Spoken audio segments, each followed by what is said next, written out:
Terima kasih Anda masih bersama saya di acara Ki Candy. Kalau tadi kita sudah dengarkan cerita dari Pak Marianto. Sekarang kita sudah bersama dengan Muhammad Zaki Wardana. Ya, Zaki. Iya, Bang Andi. Kamu juga kayaknya agak terganggu pikirannya. Iya. Karena lomba yang Zaki ikuti ini lomba yang juga menantang fisik luar biasa ya. Iya. Berapa hari pernah naik sepeda untuk mengikuti lomba? Rekor saya kemarin baru ini ya di Trans America Bike Race itu bersepeda 20 hari 18 jam. 20 hari 18 jam dari berapa waktu yang diperbolehkan? Jadi dari jaraknya 6.740 km dengan total tanjakan, istilahnya itu elevation gain 55.000 meter. 6.000 itu jaraknya dari mana ke mana itu ya? Itu dari Sabang sampai Merauke, kemudian tambah lagi ke melintasi Pulau Jawa 1.500. Sabang ke Merauke, terus melintas dari Banten sampai ke Banyuwangi. Itulah jaraknya. Iya, kira-kira seperti itu. Yang kamu tempuh dalam waktu? 20 hari 18 jam. Udah gila ya nih. Pekerjaanmu apa sih sebenarnya? Saya tadinya bekerja di sebuah perusahaan startup nutrition dan ada sedikit usaha juga seperti itu keseharian. Jadi saya berpikir harus ada sesuatu yang baru untuk yang saya coba gitu. Karena tahun-tahun sebelumnya ada juga lomba di Indonesia, lomba balap sepeda ultra cycling diadakan selama 2 tahun berturut-turut, saya ikutin dan saya butuh sesuatu yang baru di tahun ketiga, ya sesuatu yang lebih gila gitu. Padahal yang tadi itu udah gila. Untuk mau di coba Indonesia yang lebih gila. Iya. Baik, nanti cerita ya. Event ini yang kamu ikuti ini apa, siapa pesertanya, kenapa jaraknya sejauh itu, dan bisa menempuh 20 hari 18 jam dari 30 hari yang diperbolehkan. Diperbolehkan, iya. Artinya ini prestasi yang luar biasa. Nah, nanti cerita bagaimana dan ini tantangannya seperti apa, tapi sekarang kita simak dulu tayangan berikut ini. Oh, man. I'm trapped in the rainstorm. Zaki Wardana merupakan satu-satunya pesepeda asal Indonesia yang mengikuti Trans America Bike Race 2023. Lomba ini menempuh jarak 6.800 km dengan rute dari Astoria, Oregon menuju Yorktown, Virginia. Trans America Bike Race mulai diadakan pada tahun 2014 dan salah satu lomba bersepeda jarak jauh bergengsi di dunia. Setiap peserta diberi waktu menuntaskan tantangan dalam 30 hari secara mandiri. Di luar suhunya 8 derajat. Selama dalam perjalanan menyelesaikan lomba, 3 kali Zaki hampir kehilangan nyawa. It's scary. Yakni saat terjebak hujan es di Colorado, lalu kejebak tornado di Kansas dan hujan badai di Virginia. You're wet? Oh, man. I'm trapped in the rainstorm. Berkat semangat yang terus berkobar, Zaki berhasil finish dan masuk 5 besar dengan catatan waktu 20 hari 18 jam dan 5 menit. Pada tahun 2021 dan 2022, Zaki menjadi juara pertama lomba bersepeda bentang Jawa sejauh 1.500 km dari Carita, Banten dan finish di Banyuwangi, Jawa Timur.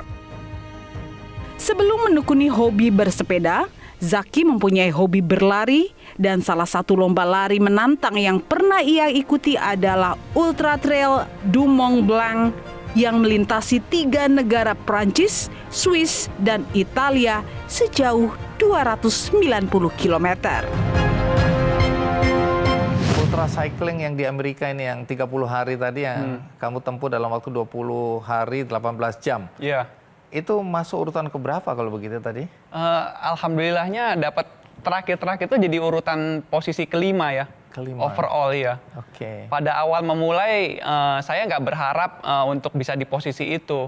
Kita baru waktu awal-awal itu masih urutan belasan lah ya, 14, 16 sekitar itu. Kemudian ya seiring waktu saya mencoba bertahan, peserta di depan satu persatu juga mulai rontok, mulai bisa dilewati. Akhirnya ya berakhir di posisi 5 dari keseluruhan peserta yang finish. Pesertanya itu dari mana aja ini? Oke, kalau Ultra peserta cycling ini acara diadakan dari tahun 2014 sampai 2023. Jadi perjalanannya sudah cukup panjang. Mereka tiap tahun mengadakan, dan salah satu lomba ultra cycling yang paling sulit di dunia. Jadi Trans Amerika ini menjadi benchmark untuk pesepeda ultra cycling di dunia. Untuk mereka mencoba ikut dan jadi salah satu event yang dinantikan gitu loh. Kalau ultra cycling di Trans Amerika ini rutenya itu aja? Iya, setiap tahun? Dia sudah fix rutenya dari eastbound, dari Astoria, Oregon, sampai ke Yorktown, Virginia. Jadi dari barat ke timur. Barat ke timur. Iya. Oke. Melewati 10 negara bagian. Tantangan terberat yang kamu hadapi apa selama perjalanan ini? Saya banyak mengeluh. Itu kan melewati Rocky Mountain ya? Iya, melewati Colorado. Iya, Denver. Betul. Oke. Nah, itu kan berbukit-bukit itu. Memang ada yang datar juga sih, tapi rata-rata berbukit-bukit itu kalau jalan desanya. Jadi di Amerika itu sangat indah sekali pemandangannya semua, tapi yang sangat berbahaya adalah cuacanya. Oke. Iya, jadi ketika pada saat itu saya datang di bulan akhir Mei dan awal Juni itu ternyata di sana belum full musim summer. Nah, jadi ini masih masa transisi dari musim sebelumnya ke musim panas. Nah, ketika saya di sana itu yang sering saya keluhkan adalah cuaca. Karena cuacanya itu berbeda sekali dengan di Indonesia, yang mana di sana kalau pagi hari itu ketika awal-awal itu bisa sampai 8 derajat. Dan di daerah tertentu itu suhunya bisa sekitar 6 sampai 5 gitu ketika dilewat daerah pegunungan. Jadi saya merasa, waduh, badan saya ini ketika latihan di Indonesia itu dapat suhu yang sangat nyaman sekali. Walaupun panas saya masih bisa tahan. Tapi ketika di sana badan ini rasanya kayak benar-benar diperas habis karena faktor cuaca tadi. Cuaca ekstrim yang paling rendah suhunya itu 5 derajatan. 1 derajat pernah. Oh, 1 derajat pernah. Ketika itu di puncaknya di daerah Colorado, titik tertingginya di Colorado, kita lewat pada saat itu. Oke. Kalau suhu teratas yang? Teratas pernah itu mencapai ya 37. Tapi itu senang sekali kondisinya. Iya, karena ini kayak di Indonesia ini. Yang mana peserta lain pada saat itu mulai ngos-ngosan. Mulai suffer karena kepanasan ya. Kita malah jadi, wah enak sekali ini seperti di Indonesia. Baik, selama perjalanan 20 hari itu kamu ngapain aja? Itu jadi artinya tidurnya di mana itu? Oke, untuk tidur, ini awal-awal saya pikir ketika sebelum berangkat ke sana, nanti mungkin saya akan tidur di pinggir jalan atau seperti di sini kita mau tidur di pom bensin atau di mana kan bisa ya. Tapi ternyata ketika datang ke sana, malam hari itu suhunya turun.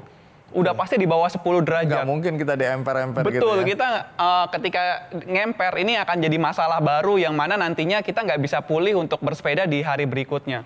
Akhirnya ketika beberapa hari setelah lomba, saya pikir, wah ini harus tidur di motel ini, mau nggak mau.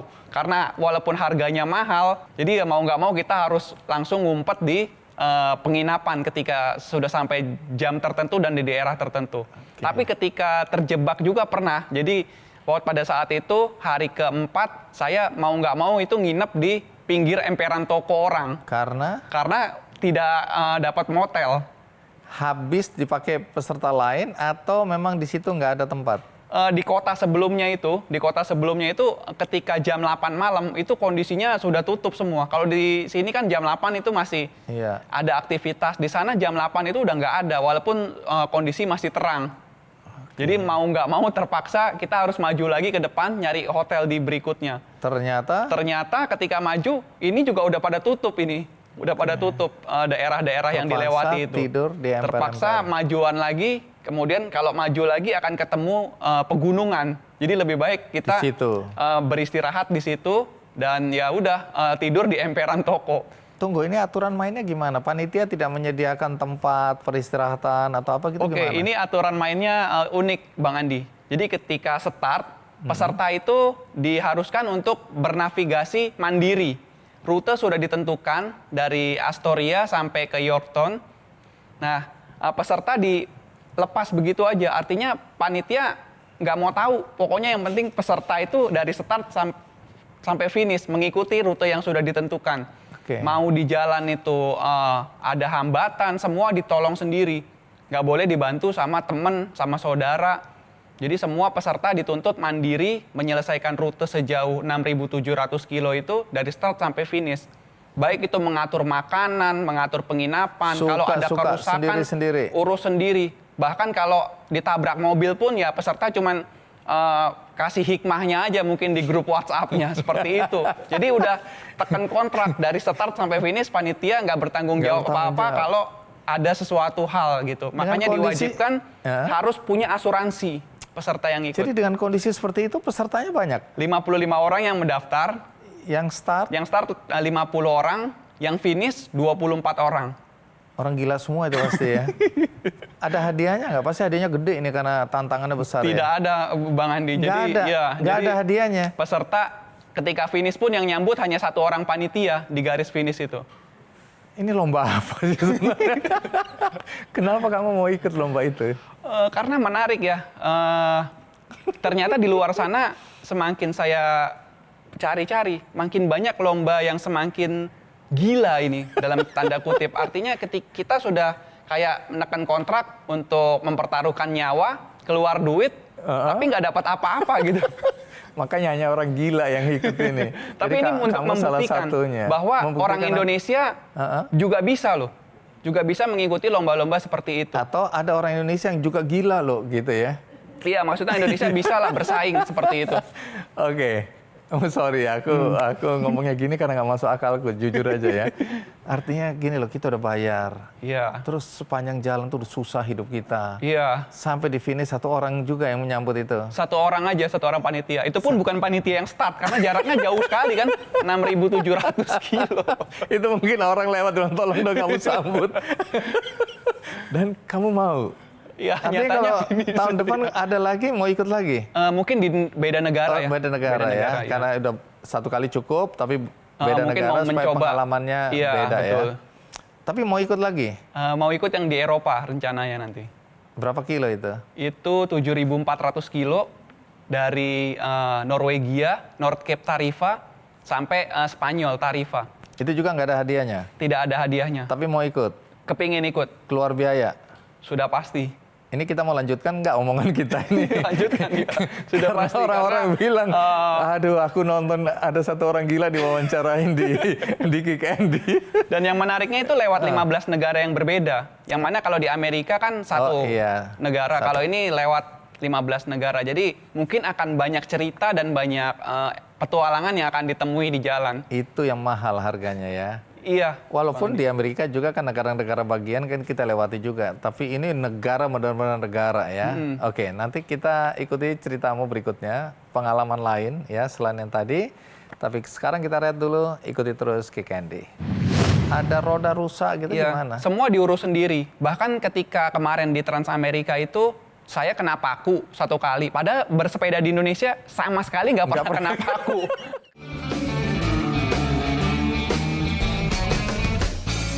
Jelajahi cara baru mendapatkan informasi. Download Metro TV Extend sekarang.